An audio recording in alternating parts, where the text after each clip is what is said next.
Bonjour! Vous demandez peut-être quel est l'impact des réseaux EDF sur notre santé. Est-ce qu'il y a une distance à avoir? Est-ce qu'il y a vraiment un impact sur notre santé? Eh bien, je vous propose d'écouter cette vidéo. Je m'appelle Christelle Barbier, je suis géobiologue, bioénergéticienne et praticienne chamanique depuis 2007. Et je vous propose toutes les semaines des vidéos pour être épanoui dans votre vie et vous sentir bien chez vous. Alors, les réseaux EDF, en fait, c'est quand même quelque chose où il faut faire attention, puisqu'ils vont émaner en fait un champ électrique et un champ magnétique. Alors, plus les lignes vont être importantes, plus bien sûr le champ électrique et le champ magnétique va être important. Et par exemple, si on place des néons sous une ligne à haute tension, on va se rendre compte que le néon va s'allumer tout seul. Pourquoi? Parce qu'il va réussir à capter en fait ce champ électrique qui est présent et ça va permettre d'allumer en fait le néon. Donc c'est juste pour vous montrer bien sûr que cette influence qu'il y a autour des câbles existe. Donc il y a le CRIREM qui a fait des recherches pour savoir l'impact des lignes à haute tension sur notre santé. Je vous expliquerai un petit peu plus les résultats de cette recherche, mais aussi il y a l'OMS qui a quand même classé ces champs électromagnétiques dans les groupes 2B. Et le groupe 2B, en fait, c'est les substances potentiellement cancérigènes. Donc voilà, c'est quand même important de pouvoir se rendre compte que ce champ électrique n'est pas non plus complètement anodin sur notre santé. Alors certes, ça ne veut pas dire qu'il ne faut plus du tout passer sous les lignes à haute tension, hein.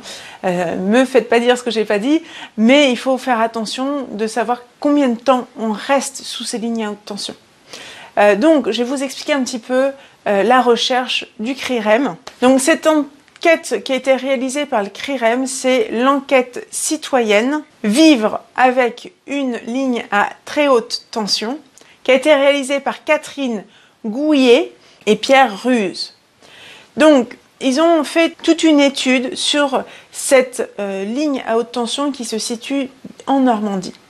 Et du coup, ils ont fait tout un tas d'enquêtes pour savoir quel était vraiment l'impact sur la santé, aussi bien sur les vaches que sur nous en tant qu'êtres humains. Et je vais vous expliquer en fait quels sont en fait les résultats. Donc, ils ont mesuré en fait quelle était l'augmentation, le taux d'augmentation de certaines problématiques par rapport aux personnes qui habitent à moins de 200 mètres en fait d'une ligne très haute tension. Donc là, c'est une ligne très haute tension 400 000 volts, avec des personnes témoins qui habitent loin d'une ligne 400 000 volts. Donc, ils se sont rendus compte qu'il y a quand même 99% plus de personnes dépressives dans cette zone sous les lignes à haute tension. Il y a 61% de plus de problèmes cutanés.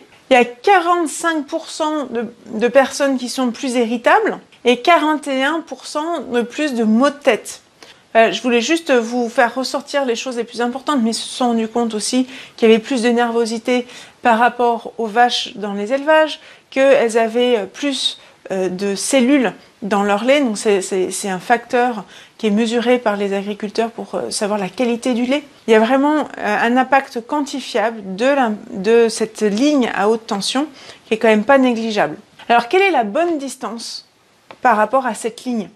Et les lignes RTE d'une façon générale.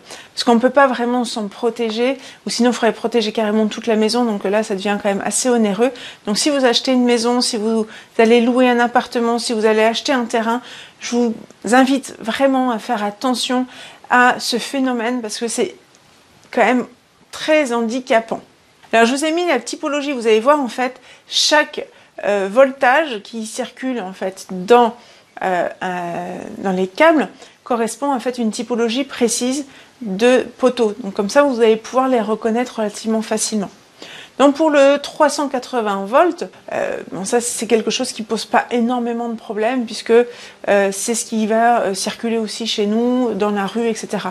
Donc si on est à quelques mètres de ce type de câble, ça pose pas de problème. Après, pour tout ce qui est 20 000 volts, idéalement, il faut être à peu près à 15 mètres. Pour les 63 000 volts, idéalement, il faut être entre 50 et 80 mètres. Pour les lignes 90 000 volts, il faut être entre 80 et 120 mètres. Pour les 220 000 volts, idéalement, il faut être entre 150 et 200 mètres. Pour les 400 000 volts, idéalement, il faut être entre 250 mètres et 350 mètres de distance. Donc ça, en fait, ces distances-là, tout simplement les principes de précaution de la norme suédoise. Donc je ne les ai pas juste inventés comme ça. C'est vraiment quelque chose que les pays du Nord utilisent pour éviter en fait d'avoir des impacts sur la santé des habitants. Donc voilà, c'est quelque chose qui est important. Alors bien sûr, c'est pas la distance par rapport au poteau dont je vous parle, c'est vraiment la distance par rapport à la ligne, les câbles qui vont passer. Donc c'est important que vous puissiez mesurer pour savoir vraiment quel est l'impact. Alors c'est sûr que l'hiver, il va y avoir plus d'impact que l'été parce qu'il va y avoir une intensité plus importante qui va circuler en fait dans les câbles. Donc du coup, on va avoir un champ magnétique qui va être plus important l'hiver que l'été. Voilà. Donc j'espère que ça va vous permettre de comprendre un petit peu mieux l'impact en fait de ces lignes haute tension et de faire attention la prochaine fois que vous allez acheter une maison ou si vous voyez que vous avez un membre de votre famille ou des amis qui vont acheter une maison juste à côté des lignes à haute tension, dites-leur bien qu'il faut faire attention en fait à ce phénomène-là. Mais j'espère que cette vidéo vous a plu et je vous invite à du coup cliquer sur la petite cloche pour ne rien louper des prochaines. Je vous dis à bientôt!